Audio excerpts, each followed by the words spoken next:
Muy buenas tardes. Sean bienvenidas a nuestra última clase de una introducción al luciferismo. ¿Quién es Lucifer? Para conocer un poco y poder conectar con la energía de este Dios incomprendido, de este Dios injuriado durante muchísimo tiempo, del cual inclusive se ha llegado a perder mucho de su culto, de su adoración. Hemos visto en principio al dios romano Lucifer, que en realidad nos guía en lograr un equilibrio entre la luz y la oscuridad. Al dios hinduista Shukra, que nos enseña cómo el movimiento nos puede purificar. Al dios de una religión monoteísta, los yazidis, Melectaos, que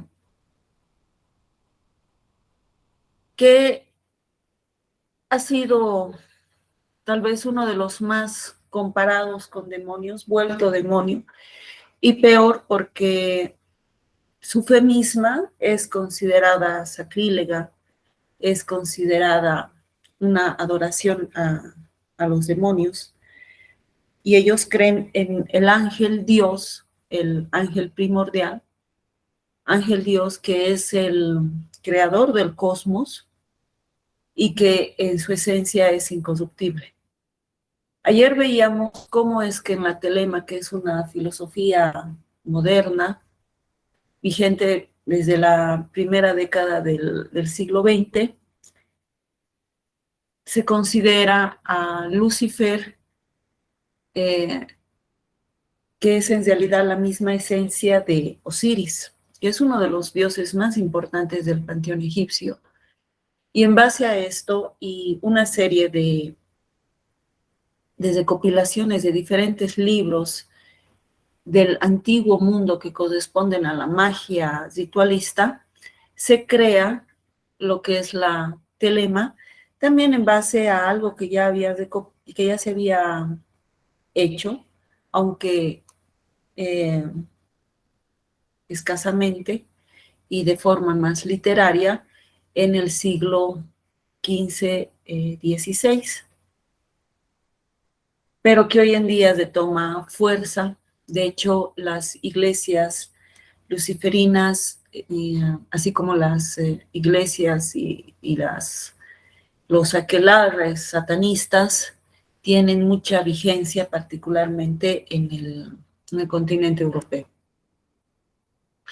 En la telema habíamos visto que Lucifer es una forma de encontrar nuestra voluntad verdadera a partir de trabajar nuestra verdadera voluntad, es decir, hacer lo que realmente nosotros deseamos hacer, en esencia, sin externalidades que intervengan con nuestro pensamiento o con nuestras decisiones, sino lo que nuestra alma realmente quiere, lo cual no es un camino sencillo, por lo cual necesitamos una verdadera voluntad de encontrar quiénes somos y por tanto qué queremos. Y ese es el camino de la iluminación, de encontrar también nuestra parte divina. Entonces, en este caso, Lucifer se convierte en la guía que este padre es una guía que nos ayuda a llegar a encontrar la divinidad que sabemos que los humanos tenemos y que en el sendero de izquierda es nuestra principal fuente de, de búsqueda y de crecimiento espiritual. Hoy vamos a ver a otra gran cultura cuyo legado a la humanidad ha aportado mucho al mundo de la magia. Una, sin duda, la más importante, es la cultura egipcia. Tenemos mucho que rescatar del mundo egipcio. Y aún se sigue rescatando, y les mencionaba ayer que los egiptólogos y antropólogos tal vez no llegan a entender bien todas estas escrituras, pero en el mundo mágico sí se pueden entender, porque en el mundo mágico se trabaja con lenguajes encriptados que provienen directamente de los seres etéricos que están en el astral, o inclusive eh, cuya energía ya corresponde al espacio vacío. Otra gran cultura de este porte es la cultura sumeria. Entonces no podíamos terminar este análisis de quién es Lucifer sin ver a la antigua cultura sumeria, y en este caso vamos a ver y entender algo, ¿ya? Dentro de la antigua Sumeria habían diferentes pueblos que eran más un conjunto de pueblos tribales que una especie de nación o reinado, o, o una tierra con emperadores. La antigua Sumeria era una cultura completamente pagana, y la filosofía pagana en general también es un poco más libre, no es tanto de sometimiento. Entonces, entre los pueblos tribales que existían en la antigua Sumeria, existía también uno de los pueblos más conocidos y mencionados en la Biblia, que es la Babilonia. A la Babilonia se le llama en la Biblia muchas veces, en realidad, la gran prostituta, y muchas de las cosas que se hablan y que se han tratado de pasar a personajes bíblicos, en realidad son pasajes que están hablando de la antigua Babilonia, porque seguramente eh, esta cosmópolis de ese momento tenía pues lo que le sucede a los grandes pueblos humanos, ¿no? Ha debido existir corrupción, ha debido existir una serie de situaciones tal vez lamentables, que han llegado a que culturalmente se la conozca así como la gran prostituta. Pero Babilonia no es la representación de Sumeria. Sumeria es mucho más grande. Y entre otros de los pueblos que había ahí, estaba también el pueblo de Ur. Y del pueblo de Ur sale un patriarca de su clan, porque son pueblos tribales conformados por clanes, y sale un patriarca de ahí con su correspondiente clan a buscar una nueva tierra en la cual pueda asentarse, seguir su fe y sus normativas, porque seguramente lo que él veía que sucedía en parte de la antigua Sumeria, incluida Babilonia, no le agradaba. Este patriarca era Abraham, un semita, evidentemente, que sale con su clan a buscar un lugar, y también sale con sus propias creencias, y entre sus creencias está la de un Dios que en realidad es un Dios terreno, es decir, de esta dimensión, que él lo considera un Dios único, que está por encima de cualquier otro Dios. Y tiene tanta necesidad de imponer su ley, porque al final de cuentas estamos hablando de pueblos que tienen que pasar por diferentes situaciones complejas y no necesariamente van a obedecer, que empieza a generarse una serie de mitos, de historias, de reglamentos que hacen ver a todos los demás dioses como malos, como algo similar al demonio, hasta el punto en que terminan convirtiéndose en el demonio, y se hace ver al Dios de Abraham, al que lo saca originalmente de Ur, como el Dios único, el Dios verdadero. Y de aquí es de donde se deriva toda la historia que hoy conocemos, en la que nos han hecho creer que solamente existe un Dios, y que este Dios es el Dios antiguo sumerio de Ur, ni siquiera de Ur, sino de este clan familiar que vivía en Ur, que le corresponde a Abraham. Ahora podemos entender que había muchos otros dioses, creencias, cultos, adoraciones distintas, y entre estas adoraciones estaba pues también la adoración a Enki.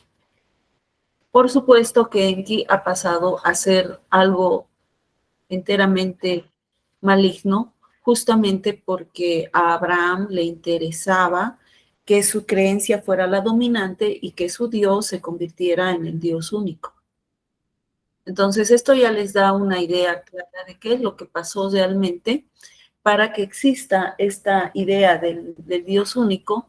Y en el tiempo, lo que ha sucedido es que en la cultura judeocristiana, cristiana católica, ya no se habla en realidad ni siquiera del Dios único. Inclusive en la Biblia parecieran ser dos personajes distintos y no uno solo. Como parte de los reglamentos de la Torá y algunos conocimientos cabalísticos, el nombre de Dios no se puede pronunciar. Entonces, hoy en día ya no se adora en sí a Dios. Es un concepto superficial, ya ha dejado de ser inclusive un metaconcepto, ha sido algo que está ahí, que se sobreentiende de alguna manera, pero las cosas se han vuelto más a una especie de adoración extraña al Dios hombre, es decir, a Jesucristo, con una serie de características erróneas, y por eso las llamo extrañas, porque no se adora tampoco al profeta, no se adora al maestro, no se adora a aquel que tanto conocimiento trajo al mundo, sino se adora al ser que está humillado, maltratado y denigrado en todo sentido, expuesto en la cruz, porque supuestamente eso es lo que ha lavado los pecados del mundo. Lo cual no tiene sentido, ¿no? No tiene sentido que nosotros seamos lo que seamos, lo que somos, tenemos nuestra especie, tiene los crímenes más horrorosos.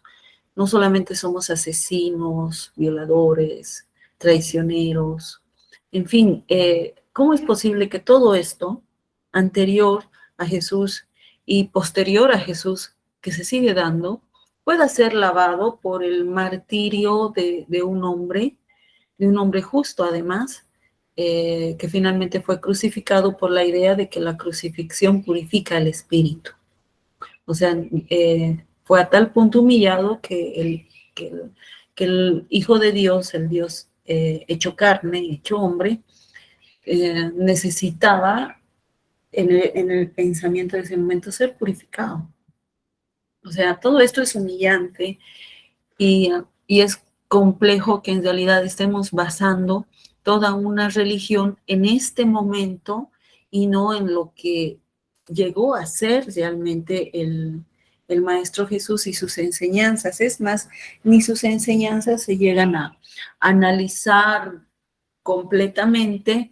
Nos quedamos un poco en los evangelios, que son mucho posteriores, pero mucho posteriores a Jesús, y también nos quedamos en algunas cosas que están escritas por la iglesia y no por los evangelistas, ni siquiera por los estudiosos del cristianismo antiguo, y mucho menos han sido enseñanzas del maestro. Entonces, en este sentido, nos ponemos a analizar qué ha quedado realmente de lo que fue la cultura original de Abraham, su adoración a su propio Dios, qué es lo que hemos heredado, que está completamente distorsionado, qué se ha perdido, incluido la esencia misma del Maestro Jesús, y también la historia y la adoración de otros dioses calumniados en la historia, que han sido degradados al nivel de demonios. Eso es lo que realmente ha sucedido, y eso es necesario tenerlo en cuenta al momento de si aún tenemos por ahí algo que nos diga, no, si yo analizo o estudio a Lucifer, Dios me va a castigar. Dios no te va a castigar. mucho menos este Dios que en realidad, si tú analizas todo lo que hemos visto, pareciera ser inclusive de un nivel inferior a Lucifer. Denme en 2 minutos, por favor, estoy sin nadie en casa y me están tocando la puerta, enseguida vuelvo.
Disculpas y gracias por la paciencia. En lo comentado hasta ahora, ¿tienen alguna duda, alguna pregunta, algún comentario o algún aporte?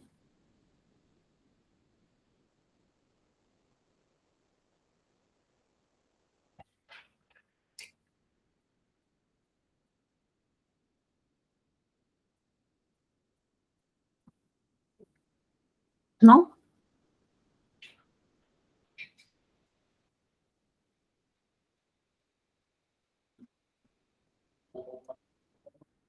Nada, nos responden nada.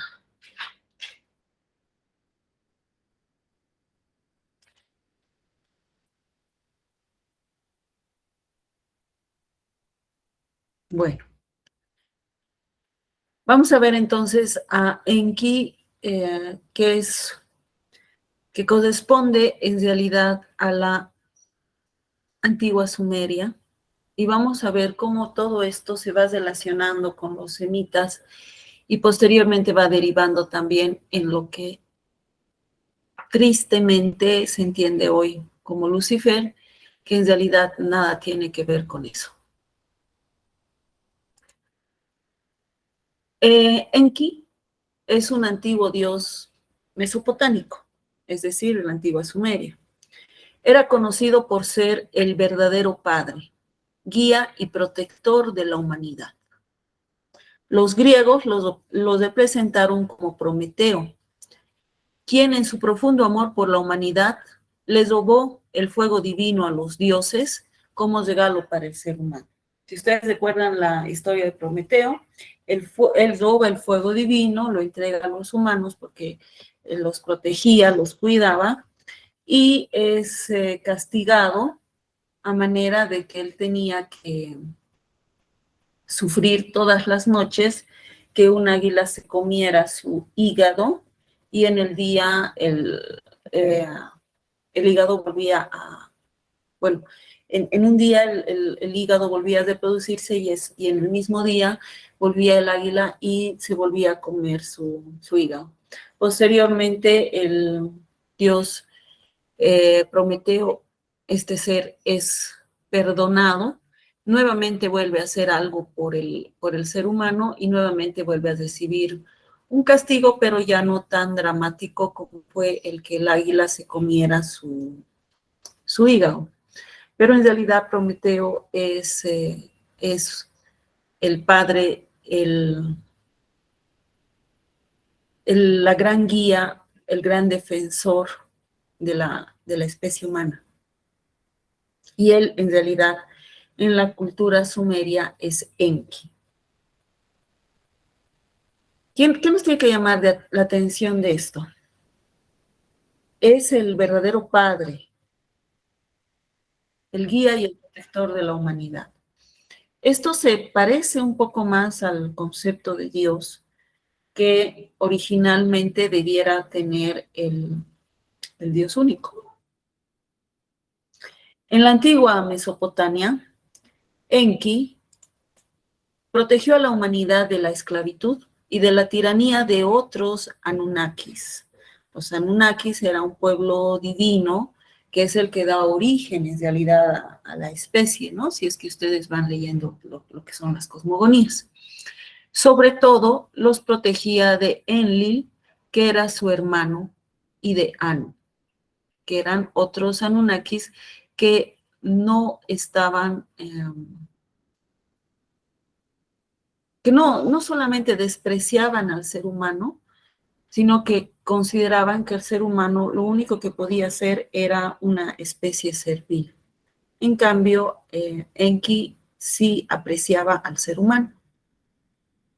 Anu viene del sumerio An, que significa cielo, o Anu en acadio, que significa Dios del cielo, el señor de las constelaciones, el rey de los dioses, que vivía con su esposa, la diosa Ki, en la lengua sumeria, que significa tierra, o Antu en acadio, en las regiones más altas del cielo. Entonces, Anu era en realidad este Dios que se parece al creador del cosmos, aunque aún no termina siendo el origen mismo. Y era uno de los seres a los cuales no le gustaba el ser humano. Se creía que tenía el poder de juzgar a los que habían cometido delitos y que había creado las estrellas como soldados para destruir a los malvados. Y de ahí podemos encontrar algunas correspondencias a las escrituras bíblicas en las que se considera que el fin del mundo va a ser anunciado cuando las estrellas caigan del cielo. En realidad, esta idea de Anu nos hace pensar en este Dios de característica tan dura y de mal carácter, que muchas veces ha intentado en realidad destruir a la especie humana porque la especie humana cometió algún pecado o hizo o desobedeció las leyes de Dios según las escrituras bíblicas. Vamos a analizar a Enlil, al hermano de Enki, a medida que vamos viendo, pero era necesario aclarar quién es Anu. Enki llevaba frecuentemente a los hombres a su precioso jardín en la región de Dilum, que en realidad se considera que esta región era el Edén original del que se habla, también se menciona en la Biblia, en donde impartía sus enseñanzas compartiendo el conocimiento sagrado de los dioses. Eso nos recuerda lo que hace Lucifer. No quería que el hombre fuese un simple esclavo, quería que fuese libre mental y espiritualmente. Eso es también lo que hemos visto que le corresponde a la esencia de Lucifer. No se trata el conocimiento por el conocimiento, sino de que este conocimiento te aleje realmente de la oscuridad, que también puede ser el perderte en el conocimiento sin ir desarrollando tu alma. Por eso es que Enki deseaba que los seres humanos crecieran, aprendieran, pudieran manejar el crecimiento el conocimiento, pero lograsen crecer mentalmente en conocimientos y espiritualmente para lograr realmente ese equilibrio que es la filosofía del dios Lucifer. Enki revelaba sus conocimientos o los conocimientos divinos a los pies del árbol del bien y del mal. Este árbol lo vamos a encontrar en diferentes escritos, sobre todo estos escritos que tienen que ver con la Cábala, escritos antiguos, semitas, que hoy también son considerados un lenguaje divino. El árbol del bien y del mal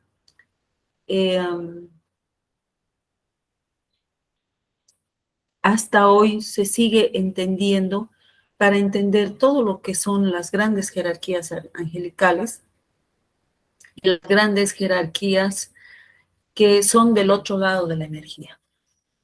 Las angelicales, entendámoslo dentro de esta forma de ver las cosas como lo de luz, y también existen las jerarquías de las sombras, pero ambas están en iguales proporciones porque son, repetimos, distintas frecuencias de una misma energía, pero en realidad llegan a ser lo mismo porque no puede existir luz y oscuridad de forma separada. La verdadera iluminación está en el equilibrio.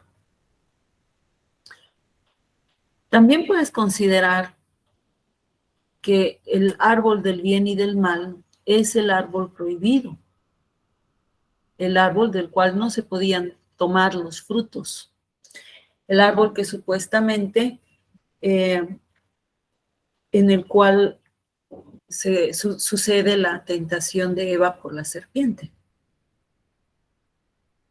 Enki revelaba el conocimiento del árbol del bien y del mal, creando las más antiguas castas de sumos sacerdotes, quienes preservarían la verdadera historia de la humanidad.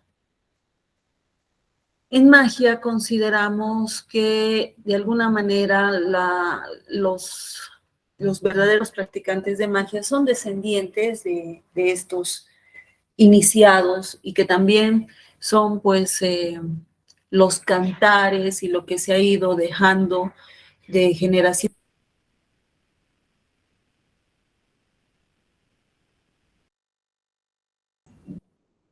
Que lo que se ha ido dejando de generación en generación son los conocimientos mágicos entregados originalmente por los dioses a la humanidad, que esa es la tarea de resguardo que hasta el día de hoy tienen los sacerdotes, los sumos sacerdotes de las distintas órdenes ocultistas.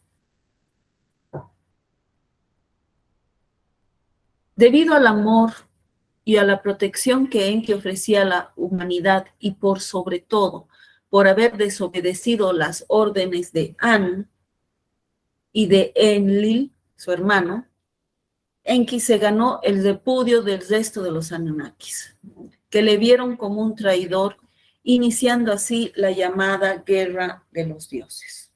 Entonces, si nosotros lo ponemos un poco en contexto de las escrituras bíblicas, Enki enseña lo que hay en el árbol del bien y el mal al ser humano, y esto es mal visto por el resto de los dioses, por sus hermanos. Enlil, que odiaba la raza humana, y Anu, que no tenía problema en destruirla, dan la orden de que el ser humano ya no pueda recibir estos conocimientos, y Enki desobedece esto. Entonces el resto de los dioses se molestan e inicia una guerra que es la que nosotros podemos entender como la batalla entre Miguel y Lucifer, de donde nace la historia mal contada del ángel caído. Y por supuesto, estas enseñanzas de bajo el árbol del bien y del mal tuvieron que convertirse en una tentación y una cosa extraña, y ahí Enki tendría que tomar, por supuesto, el lugar de la serpiente. Las legiones de Enki, porque sí tenía sus seguidores, lo mismo se entiende en las adecuaciones actuales, que, eh, que Lucifer tenía sus seguidores. Las legiones de Enki lucharon contra Enlil y Anu, quienes decidieron perseguir a los pueblos enquistas. Además, crearon nuevos pueblos para instaurar un sistema religioso muy contrario a las enseñanzas de Enki. Y es así como poco a poco nacen diferentes culturas en base a las doctrinas de Enlil, que fue el creador de las religiones. Entonces, probablemente el Dios único de Abraham en Ur era un Dios creado por Enlil, perdón, o era el mismo Enlil. Enlil, ahora vamos a ver un poco a su hermano. También a veces Enlil, llamado de las dos maneras en otros textos posteriores y también similares, pero más correspondientes a los acadios, a los hititas, a los cananeos, era el Señor de los cielos y de la tierra, adorado por los pueblos mesopotámicos como los acadios, los babilonios, los cananeos y los asirios. Y aparece citado en el Código de Hammurabi. Es decir, era el Señor de los cielos y de la tierra. Tiene mucha correspondencia, ¿no? O sea, se parece al Dios de los cielos y su esposa, la diosa de la tierra, porque este era un señor, es como que tiene el favor de Anu y de su esposa. Tampoco es ellos en sí, ¿no? Vean que hay bueno, sus propias características, ¿no? Sus propias regencias de estos dioses. Se ha propuesto dos orígenes para el nombre de Enlil. El primero tiene un origen sumerio que proviene de En, significa señor, y Lil, tormenta o viento. Entonces, en realidad, su nombre significaría señor del viento o dios del viento. Y se van a dar cuenta que en la cultura griega se menciona mucho al dios del viento, se menciona mucho al dios que trae la iluminación y se menciona también a Afrodita que tiene una relación con Venus. O sea, estos personajes de alguna manera se encuentran repetidos en la historia antigua de distintos pueblos, pero llegan a ser prácticamente los mismos personajes. Otra opción al nombre de Enlil, un análisis más reciente, indicaría la sumerización de la raíz semita Il, que significa Dios, y la misma da origen a los términos El y Alá, que significan Dios Señor. Entonces, esto da a entender que tal vez realmente el Dios de Abraham era Enlil. Y también, por supuesto, esto deriva posteriormente en la cultura abrámica, en la cultura árabe, que también ellos tienen algunas características extremas muy similares a la cultura cristiana. En realidad están derivando de un mismo Dios que mueve las cosas para terminar con lo que su hermano Enki había hecho en la humanidad. Se empieza una forma de ir en contra de todo lo que Enki había enseñado, de volverlo el malvado toma este papel de opositor, toma este papel de adversario, posteriormente de un ser maldito, castigado, siendo que en realidad se estaba destruyendo todo esto porque esto incluía el conocimiento y el saber de los dioses, lo cual no les interesaba, no le interesaba a Enlil que tuviera continuidad, porque esto le daba poder al hombre y de alguna manera podías estárselo a los dioses. Y eso es lo que ha pasado en la sociedad actual.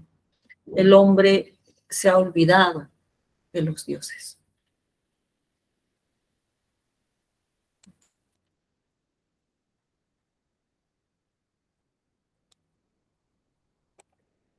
Todos los términos asociados, estudiando todo lo que tiene que ver con el nombre de Enlil, da a entender que en realidad Enlil era un dios del clima, un señor de los cielos y de la tierra porque controlaba los climas, porque no es el dios del cielo y la tierra, por si acaso. En Mesopotamia, el clima no marcaba la bonanza de las cosechas, porque en realidad las cosechas dependían del curso de los ríos. Pero si es que llegaban malos climas, en realidad esto anunciaba desgracia y malogro de las cosechas, porque al tener tus cosechas dependientes de las aguas de los ríos, significa que tienes controlado el riego y lo que corresponde al cuidado de la tierra, de tus cultivos. Pero si llegan tormentas o llegan sequías, lo que hace esto es llevarse la tierra o llevarse también tus cultivos, malograrlos, pudrirlos, en fin. En realidad, la aparición en la humanidad de Enlil era un anuncio de desastre, no un anuncio de algo poderoso, algo bueno, algo que traía la vida, como lo es hoy las lluvias. Esperamos lluvias porque de lo contrario no tenemos agua y nuestra producción baja. Pero en la antigua Mesopotamia esto no era así, porque se trabajaba con las aguas de los ríos, por también la característica de su tierra. Las lluvias y los vientos podían llevarse el material orgánico y producir desastres. Enlil despreciaba al hombre y a la humanidad. No le interesaba su bienestar. Era habitual que castigase a los pueblos humanos con grandes plagas, hambruna, catástrofes y enfermedades. Y esto lo hacía justamente controlando el clima. Esto explica el carácter irascible y temible de Enlil, que se manifiesta en hechos negativos como las grandes tormentas, inundaciones y cambios de curso en los ríos. El mito del diluvio mesopotámico, Enlil abre las compuertas del cielo para acabar con los molestos humanos. Llevemos el mito del diluvio mesopotámico a diferentes culturas del mundo y actualmente al diluvio del cual sale librado Noé. En realidad es Enlil el que abre las puertas de las lluvias e inunda y mata a los humanos, porque todavía tiene interés en terminar de una vez con los pueblos que aún seguían las enseñanzas de su hermano Enki, y solamente rescata a quienes corresponden a la casta de sus dioses. Por eso es que Noé está emparentado con Abraham. Pero también está, si nosotros vamos a estudios más profundos, pareciera que en realidad Noé está emparentado con los hijos de los Nefilim o con los hijos de estos que fueron llamados ángeles caídos, que finalmente podemos entender que eran pues las tropas de Enki que terminan quedándose junto al ser que ellos protegían, que era el ser humano. Aquí hay muchas cosas que analizar, aquí hay muchas cosas que ver, pero podemos entender las similitudes y las analogías, porque en la misma Biblia dice que Dios se molesta con la humanidad que era pecadora, decide salvar a muy pocas personas y le ordena a Noé que construya el arca, manda la gran inundación y se ahogan todos. Entonces, realmente el Dios bíblico, el Dios único, tiene pues este carácter irascible y temible de Enlil, que en realidad podía destruir a la humanidad y no solamente lo hace una vez. Después hace las paces, se tranquilizan, no sé, porque después de la tremenda inundación saca un arco iris, que nos han enseñado que esta es la bondad, pero en realidad es un ser de muy mal carácter, que se parece mucho pues a Enlil, quien estaba muy molesto por lo que hizo su hermano entregándole al ser humano algo que le correspondía a los dioses. Si nosotros analizamos todo esto, es muy fácil y es absolutamente racional considerar que en realidad Enki era el protector de la humanidad y Enlil, su hermano, era el destructor y era el opresor.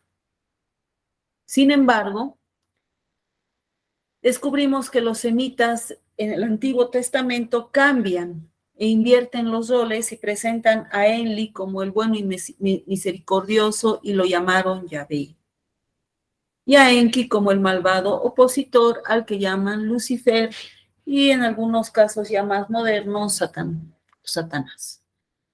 En realidad la historia fue contada como siempre lo es por quien aparentemente gana. Así es, hay una guerra, el que gana cuenta la historia. Y Enlil quedó como el Dios único todopoderoso y por eso es que en las religiones monoteístas basadas o sea, que derivan de Mesopotamia, por estamos hablando del mundo cristiano, del mundo árabe, por supuesto del mundo semita, le temen a Dios. Consideran que Dios es alguien que nos puede eliminar por nuestros pecados. Eso ya se le ha aumentado, ¿no? Quitándole el tema de su irascible carácter, porque hay que mantenerlo como el Dios Todopoderoso. Y en el proceso, quien hubiese amado a los humanos, que aquí está representado de esta antigua cultura, fue calumniado y convertido en un demonio. Aquí vemos a Enki enseñando lo que es sobre todo el trabajo con la tierra y las formas de acceder a lo que es el conocimiento divino, los flujos divinos, todo lo que es exclusivamente en realidad de los dioses entregado a los hombres.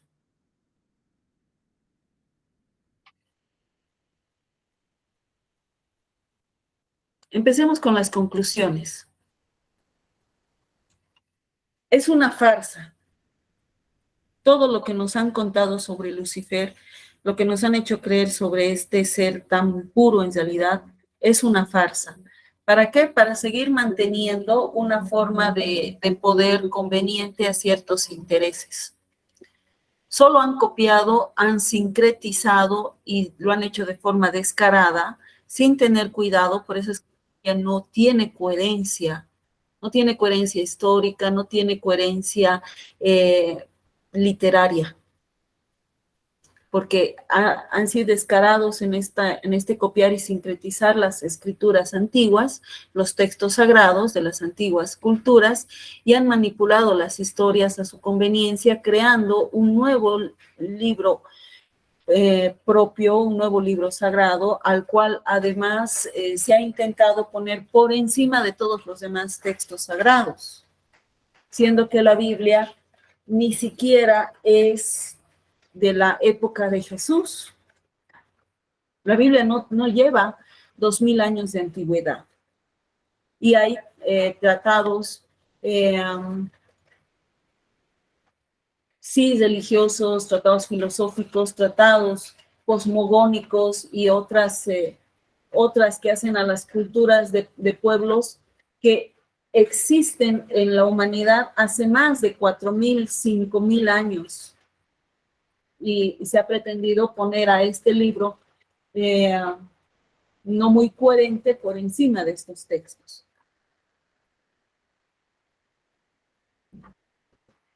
Los cristianos romanos, es decir, los católicos, crearon el mal concepto del adversario o ángel caído castigado, amo de los infiernos, el malévolo, etc. Todo lo que se le ha puesto a Lucifer, a Enki, a Prometeo, a Melectaos, a Sucra.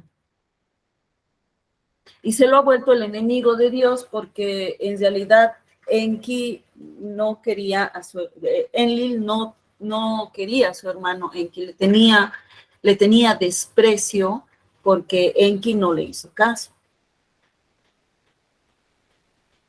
Y han manchado su imagen y han borrado en el tiempo su verdadera historia, y hoy en día la estamos recuperando justamente con todos estos textos que son los originales, ¿no? A todo ese conocimiento que podemos tener, y también pues con trabajo mágico de alta magia ritualista.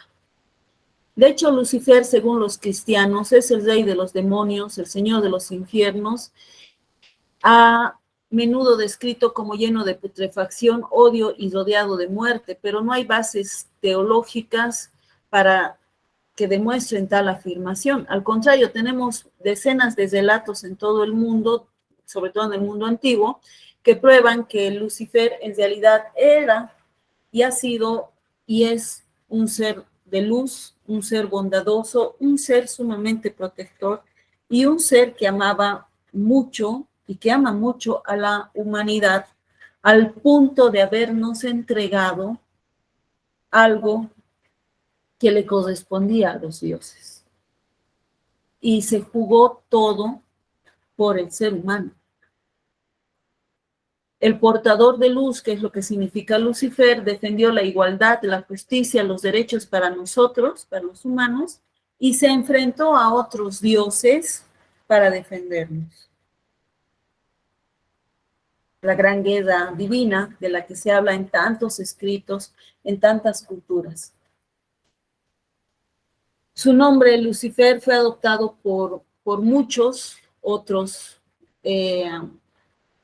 seres y se origina en el folclore romano, el nombre en realidad, ¿no? Para representar a Venus y al planeta y a sus regencias, que es lo que nos permite también entender al dios cósmico, porque Lucifer es un dios cósmico, no es generado aquí en la Tierra, es generado directamente desde la fuente original. Se dice que es quien trajo el conocimiento a los humanos a pesar de las órdenes del demiurgo, que dijo que no lo hiciera. Ahora sabemos que lo dijeron otros dioses. No es que el Dios Padre, no es que la fuente original, no es que el verdadero Dios, por encima de todos los demás dioses, el Padre, le haya dicho a Lucifer que no entregue el conocimiento a los seres humanos. Lo hacen los otros dioses, porque existen dioses que sí estaban de acuerdo en entregar conocimiento al ser humano y habían dioses que no estaban de acuerdo, porque justamente sucede algo que es real.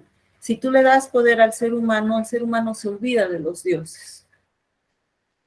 Y por eso, pues, había muchos de ellos que no querían, y se hizo una batalla entre dos formas distintas de pensar. Ya se tenía a este ser recientemente creado, que fue creado para servicio, evidentemente, pero que tenía la chispa divina y que además tenía los conocimientos divinos. Se le entregó los conocimientos divinos. Ahora la pelea era, ¿qué hacemos con él? Y esto no le correspondía en realidad a la decisión de la fuente divina, porque como estuvimos hablando ayer, si no me equivoco, tampoco es que la fuente divina ande pensando en si tú cometes pecados o no, o cómo te comportas. La fuente divina, la fuente de creación original, no piensa en las acciones de sus creaciones, solamente crea. Pero las leyes y el equilibrio del universo le corresponden a los primeros hijos de la fuente divina. Entonces es entre los primeros hijos que se pelean y dicen, esta creación debe tener el conocimiento o esta creación no debe tenerla. Hasta tal punto que el ser humano llega, los pueblos humanos llegan a ser mermados muchas veces por las condiciones que nosotros consideramos divinas, aquello que no podemos controlar, como el clima. Hoy en día sí se puede, ¿no ve? Es una condición enteramente humana, divina, perdón. Controlar el clima es una condición enteramente divina, pero hoy en día podemos hacerlo, podemos crear lluvias, podemos detener lluvias, podemos crear ambientes artificiales. Tenemos nuevos países que se están creando en lugares completamente artificiales. Estamos haciendo uso del conocimiento divino y por supuesto, mientras mayor uso haces de esto, más te acercas a Dios y era de esperarse que a muchos dioses esto no les guste, porque además el ser humano está en desequilibrio y el ser humano mal utiliza muchas veces estos conocimientos. Pero era el amor de Lucifer a la humanidad lo que provocó que nosotros sigamos teniendo acceso en ello, porque en realidad Lucifer considera que con la guía adecuada nosotros sí podemos tener un desarrollo prácticamente divino y por eso hasta en las corrientes actuales seguimos buscando el encontrar la divinidad del ser humano, no por imposición, no por alguien que te viene a decir esto se debe hacer o no se debe hacer, sino por tu propia conciencia, por tu verdadera voluntad. Porque no se trata de que tú seas una mejor persona o encuentres la iluminación, porque viene un ser divino a decírtelo, porque es la ley, porque así te han enseñado. Eso no es real. Pero si tú te conviertes en un mejor ser, en lo mejor que tú eres, por decisión propia, eso es auténtico. Y eso es lo que se sigue en la corriente de izquierda, por si acaso. Así que como alguien también decía ayer, los de izquierda paran destruyendo y deben tener la conciencia tan negra que por eso no creen en la ley del 3x3. No es así. Yo soy de izquierda y yo se los digo bien clarito, yo no ando destruyendo a la gente. Es más, puedo, pero no me interesa. Porque no vale, no sirve. Tienes que llevarme realmente a extremos y provocar ira mía, pero además que yo me vea en peligro o me vea de alguna manera amenazada yo, los seres que amo, para que yo te destruya. Y yo te puedo destruir.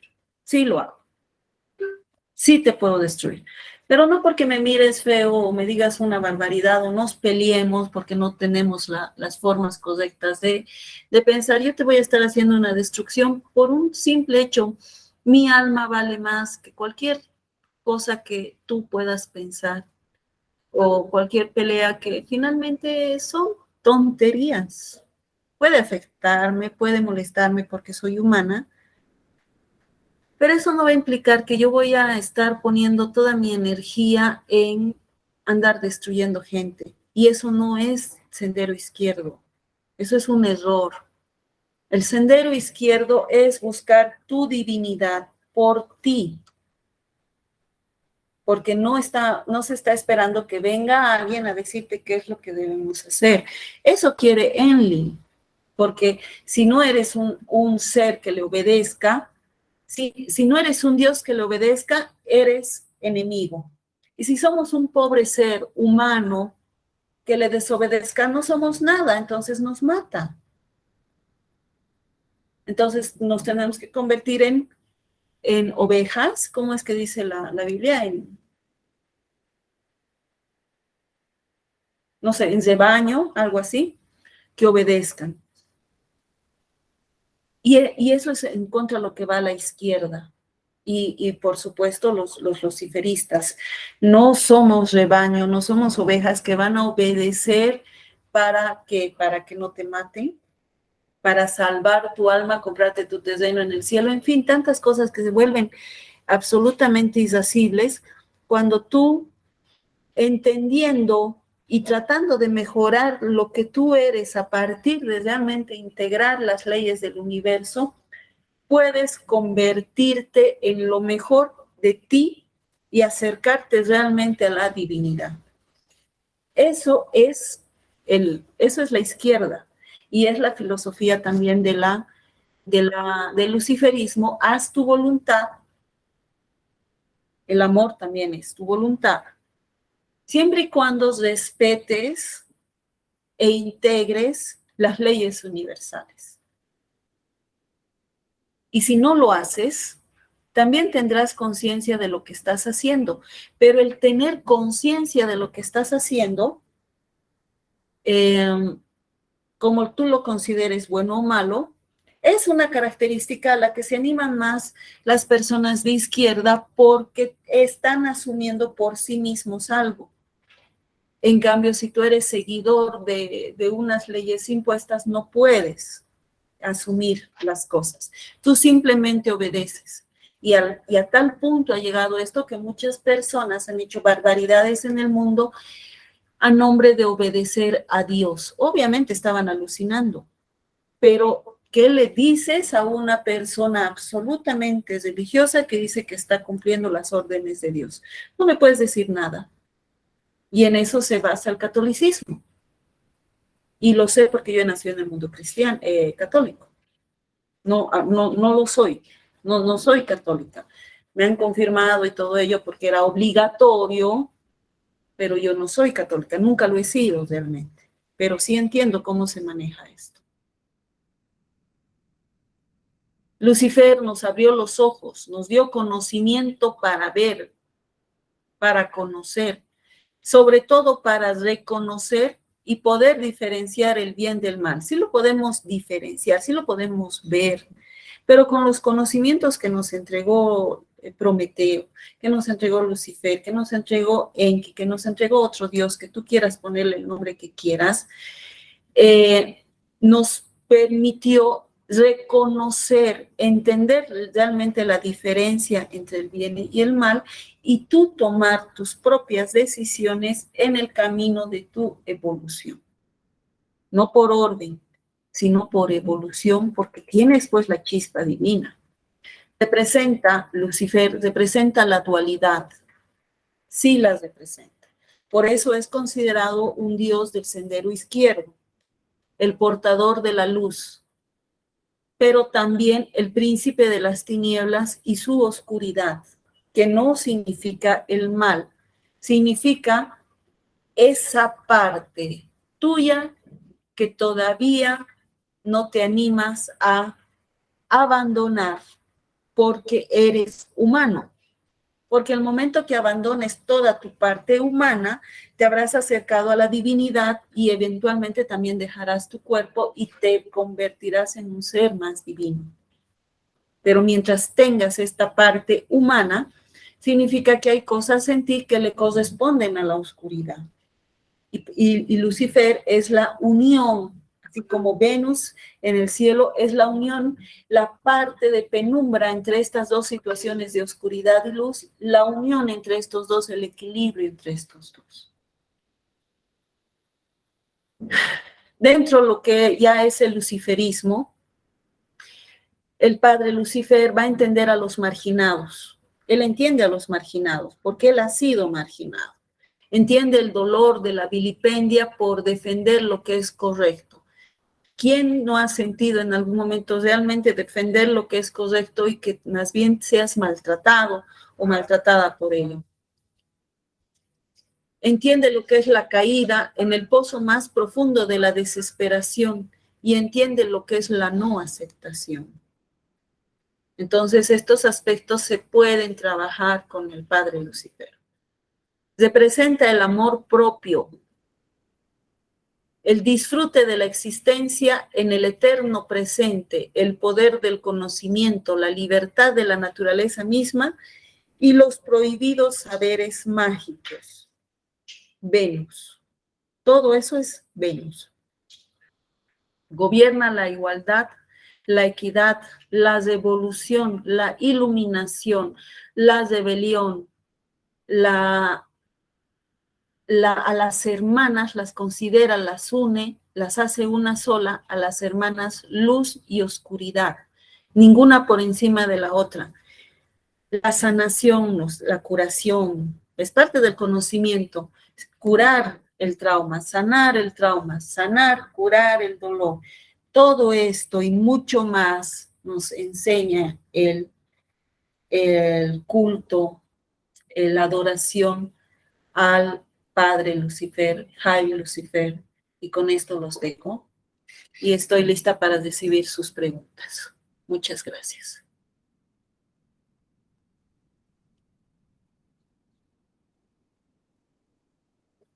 ¿Algún comentario? ¿Pregunta? ¿Duda? ¿Les gustó? ¿No les gustó? Dime.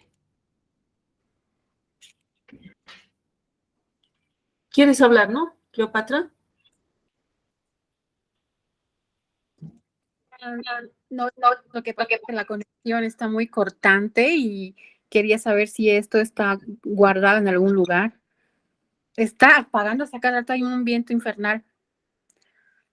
La grabación sí la van a tener en sus distintos grupos. Ya, porque está muy, muy, muy interesante. Se queda en sus grupos y por si acaso estas grabaciones de las clases gratuitas que doy, yo las subo a YouTube.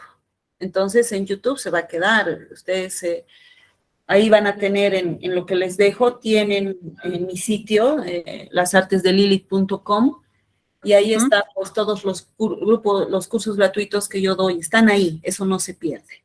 Y por supuesto para mis estudiantes privados es otra cosa, ellos tienen un Classroom y en los Classroom tienen acceso a las clases durante 3 años y ellos tienen el texto. Pero los gratuitos están en YouTube.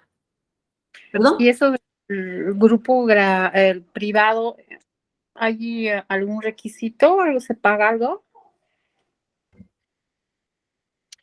Nosotros en la comunidad tenemos nuestros aquelares y nuestros covens por países. Yo soy la sacerdotisa del coven Yanaquilla de Bolivia. Entonces yo recibo a los bolivianos. En algún caso, cuando son mis pacientes, sobre todo, estoy recibiendo a personas de otros países. Pero lo que yo hago es dar clases. En este momento yo estoy a mitades de dar astrología del amor, en lo cual hemos profundizado con Venus y la gente que está conmigo puede entender mucho mejor la esencia de Venus y también entender una parte de lo que es Lucifer. Este año voy a profundizar en lo que es prepararnos para ritualismo, sobre todo en Sendero de Izquierda, y estos cursos, claro, yo saco la publicidad en lo que es instituto de nuestra comunidad. Entonces, solamente tienen que estar atentos, nuestros cursos no son caros, nosotros somos de la idea de proteger el conocimiento mágico y entregarlo a quienes realmente tienen deseo de estudiar magia, porque esa es la manera de que la magia continúe en el mundo y vaya enriqueciéndose, vaya creciéndose y otra vez vuelva el equilibrio que se perdió, porque en realidad la magia, la ciencia, siempre fueron una y la forma de ver el mundo mágico era la forma original del ser humano. Posteriormente es la religión en sí la que lo transforma. Pues nosotros lo que hacemos es tratar de volver a ello. Por eso es que no cobramos mucho. Por ejemplo, astrología del amor, que dura creo que como 4 meses, la estoy dando por $15. Y ese curso no lo encuentras en menos de $300, ¿no? Entonces, estén atentos. Yo siempre voy a estar poniendo en los grupos generales. Es importante que estén en los grupos generales de Hijas de la Diosa. Yo estoy ahí, estoy en todos los grupos, escríbanme, yo ya voy a saber en qué grupo está, les voy a poner en los grupos generales y ahí ustedes van a tener acceso a todos nuestros talleres gratuitos y a todos nuestros talleres pagos. Y en algún caso, claro, se puede analizar directamente el estudio conmigo, qué les corresponde en realidad, pero a mis hermanos de Bolivia, ¿no? Ok, está bien, entiendo, gracias. Ya, Listo. ya, muy bien. ¿Alguna otra pregunta, comentario?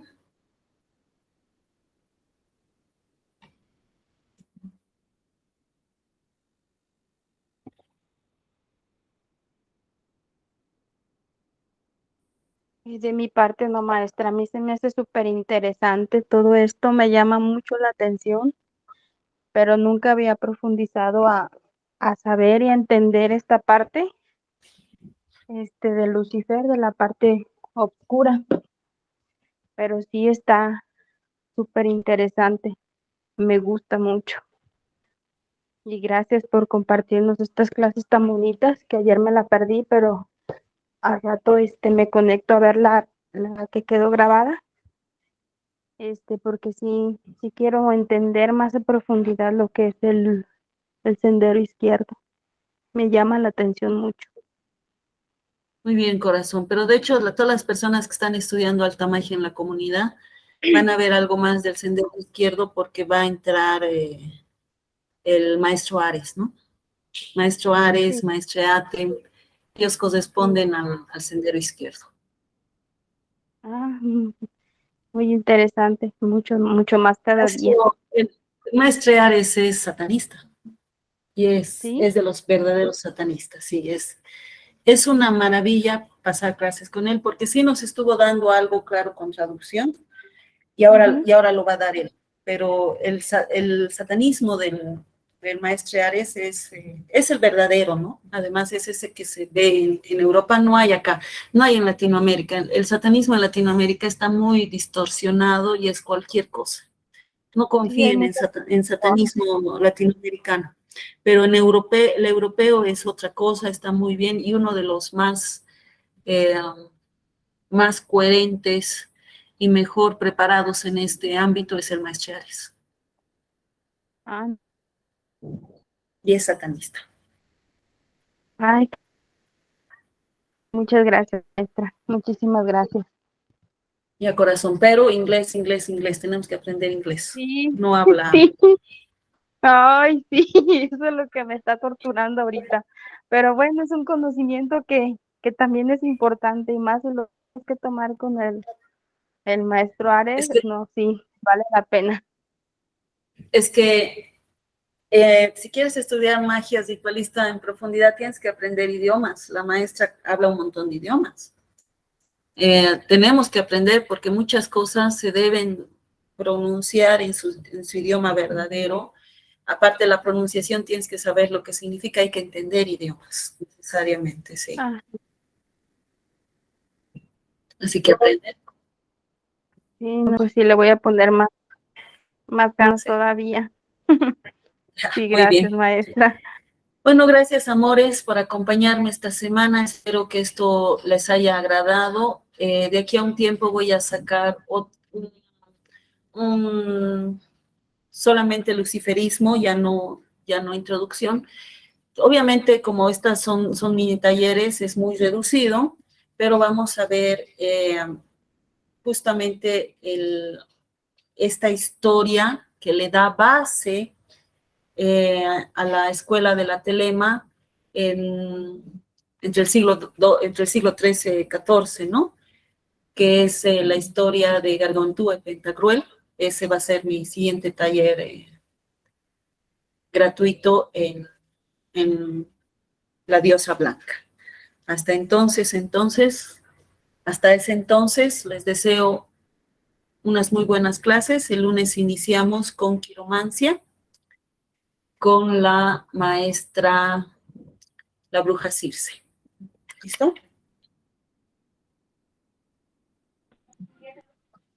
Muy bien, maestra, muchísimas gracias. Gracias. Gracias, maestra, muchas gracias. Gracias, gracias. Que estén muy bien, buen fin de semana. Igualmente, maestra, gracias. Hasta Sí, pronto. señora, lo mismo. Gracias. Hasta pronto.